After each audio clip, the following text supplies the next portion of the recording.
estadounidenses construyeron una enorme red submarina de micrófonos para detectar los movimientos de la flota rusa y sus pruebas nucleares. Aquellos micrófonos fueron la clave para localizar los restos del Scorpion. Creo que durante la Guerra Fría gastamos un total de 17.000 millones de dólares. No estamos hablando de calderillas, sino de mucho dinero para instalar esos micrófonos por todos los océanos del mundo.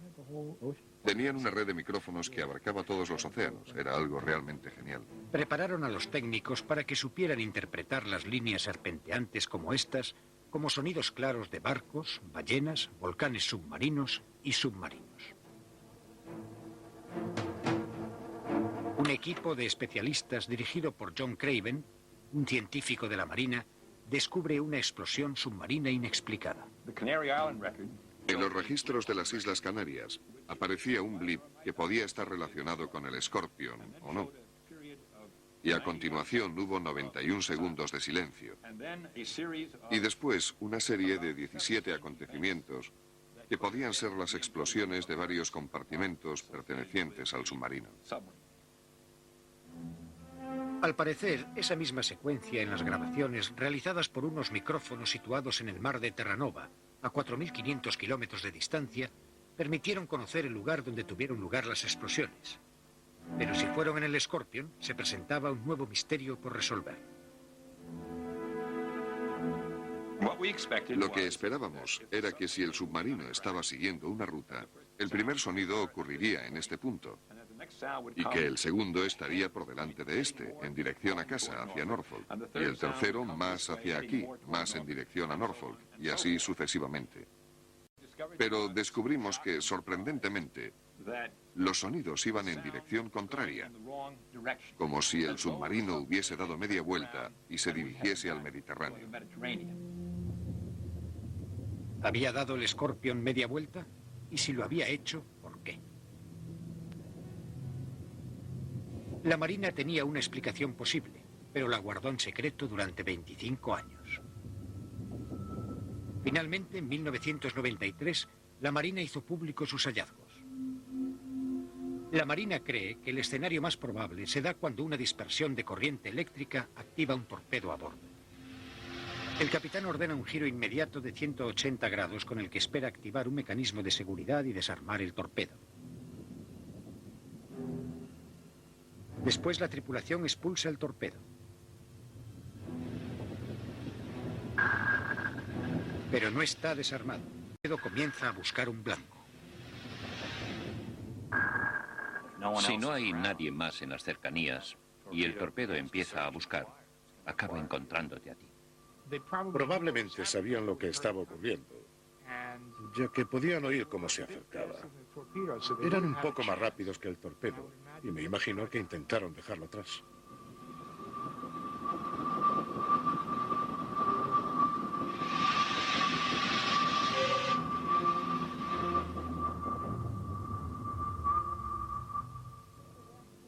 Los periodistas de investigación Chris Drew y Sherry Sontag descubrieron lo que puede ser una pista importante para resolver el misterio del Scorpion. Durante el proceso revelaron un inquietante secreto de la Marina. Cuando la Marina hizo pública su versión de los hechos, que el Scorpion había sido destruido por uno de sus torpedos, yo trabajaba en el Chicago Tribune. Aquello fue un enorme reportaje de primera plana. Resulta que un hombre que lo leyó había estado como ingeniero en un laboratorio de pruebas de torpedos y recordó que habían tenido todo tipo de problemas de seguridad con ellos. Y ahora que ya no era un tema secreto, le escribió a John Craven para preguntarle hasta qué punto se basaban las conclusiones de que el fallo había estado en un torpedo en los problemas de seguridad que estaban teniendo. Y Craven se vino abajo. Craven había dirigido la investigación científica para resolver el misterio del Scorpion, y sin embargo nunca le habían mencionado los problemas con los torpedos. De hecho, los mandos de la Marina habían insistido en que la explosión de un torpedo a bordo era imposible. Craven enseñó aquella carta a Sontag y Drew, que inmediatamente se pusieron a investigar el tema. Descubrieron que durante una prueba, la batería que impulsaba un torpedo Mark 37 se había recalentado y se había incendiado. Los ingenieros que habían trabajado en aquella planta de pruebas de torpedos dijeron que habían avisado a una posible explosión a bordo lo suficientemente grande para hundir a un submarino. Tan pronto empezaron a probar los componentes en el laboratorio, avisaron a los mandos navales de que aquellas baterías representaban un enorme peligro. Les dijeron que no había margen alguno para el error. Les dijeron que podían activarse parcialmente e incendiarse con demasiada facilidad. Los mandos navales hicieron caso omiso de ello. Hablamos con muchas personas que ya no están en contacto entre sí, que estaban presentes durante los incendios cuando se dio la alerta y todo lo demás. Estamos bastante seguros. No podemos afirmar que eso fue lo que le pasó al Scorpion, pero podemos decir que está claro que ese peligro existía. Quizá fue la explosión de un torpedo lo que hundió al Scorpion. O quizá fue un fallo del equipo que no había recibido la atención necesaria. Al no haber supervivientes, nunca lo sabremos con certeza. Pero después del desastre, la Marina era la batería defectuosa.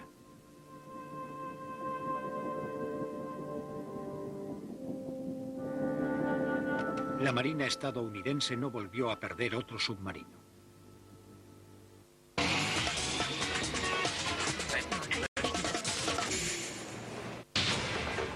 ¿Cómo enfrentarse a un enemigo?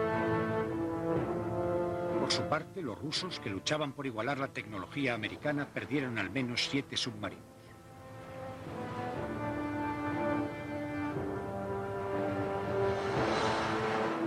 Cada tragedia soviética representaba en potencia una mina de oro de información secreta para Occidente. Los submarinos son pequeñas ciudades, y en esas pequeñas ciudades militares están los más altos secretos de Estado del gobierno soviético. Allí mismo. Pequeñas cápsulas en las que están concentrados allí mismo. Abajo, en el fondo del mar, esperando que vayamos a recogerlas.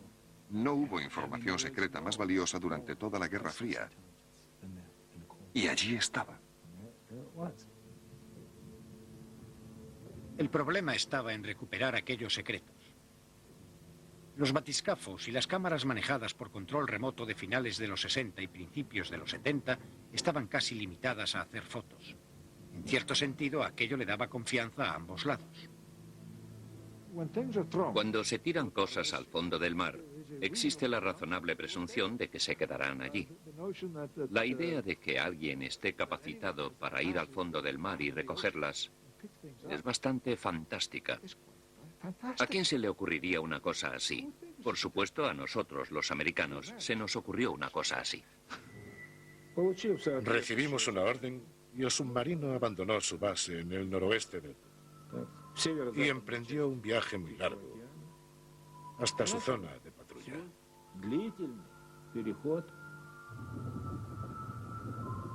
Un submarino soviético cuyo nombre en clave es K-129 lleva 3 misiles nucleares. En algún lugar del Océano Pacífico desaparece. ¿Qué podía haberle ocurrido a aquel submarino? Era un misterio.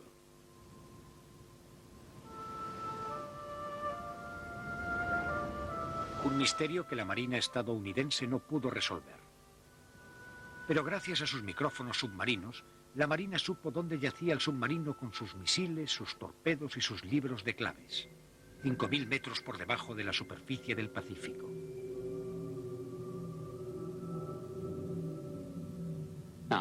¿Cuánto vale un premio así?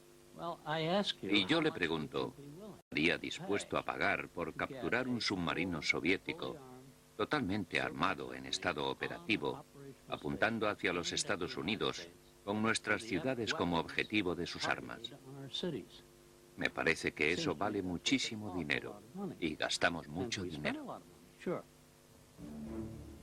Richard Nixon acaba de ser elegido por primera vez y el dinero para combatir el comunismo no era problema alguno. Al cabo de unos meses ordena a la CIA que se ponga a trabajar en la mayor operación secreta de la nación desde el Proyecto Manhattan. La seguridad es una preocupación importante. La detección podía precipitar una crisis internacional. Cuando nos disponemos a robar un submarino de otro país, es evidente que tratamos con unas relaciones muy sensibles. 2 retos son de vital importancia. Primero, no existe ninguna tecnología conocida que pueda realizar ese trabajo. Y segundo, la operación tiene que mantenerse en secreto para los soviéticos y para el público americano, por lo que es necesario buscar una buena historia para encubrirlo todo. Encontramos un ejemplo estupendo en Howard Hughes, que era reservado por naturaleza, que en el pasado había estado relacionado con ideas disparatadas, con el ganso de nieve e historias por el estilo, y que era realmente perfecto, y aceptó ser la tapadera. Hughes anuncia al mundo que va a construir una magnífica nave que recogerá las riquezas minerales del fondo del océano. Era una cosa muy plausible que un millonario amante de la tecnología quisiera ir a minar las profundidades con una especie de aspirador que pudiese recoger todos los nódulos de manganeso. Hughes le pone a su barco el nombre de Glomar Explorer. En el barco todo está hecho a medida. Después de todo, nadie había intentado jamás subir un submarino desde la profundidad del fondo del océano. El Glomar Explorer tenía 2 motores y múltiples propulsores para poder mantener su posición en aguas revueltas y con fuertes vientos. La parte central del barco es una enorme sala con un piso que se retrae y permite el acceso al océano que hay debajo. 300 tubos de metal de 20 metros serán ensamblados para bajar una enorme garra hasta el submarino soviético. En total, la garra, los tubos y el submarino inundado pesan casi 7.000 toneladas.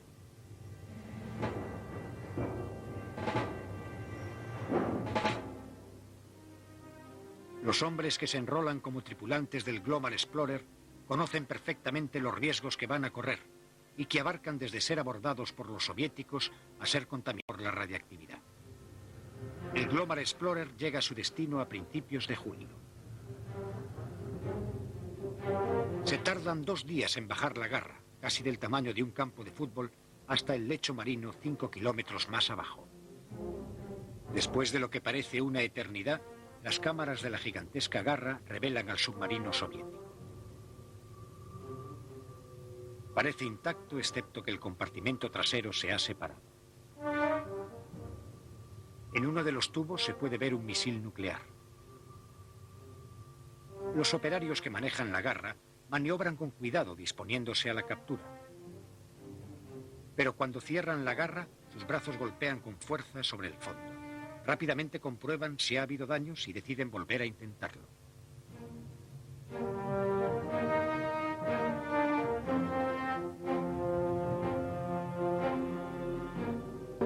La tensión aumenta cuando comienza la larga y lenta ascensión.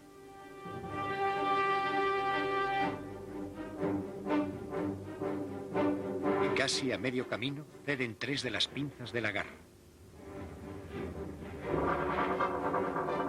El K-129 se desliza y un misil nuclear sale lentamente, casi con elegancia, de su silo.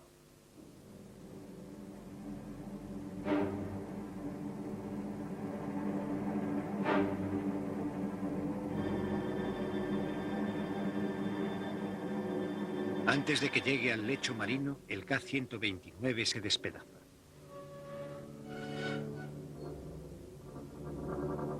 Los minutos pasan lentamente.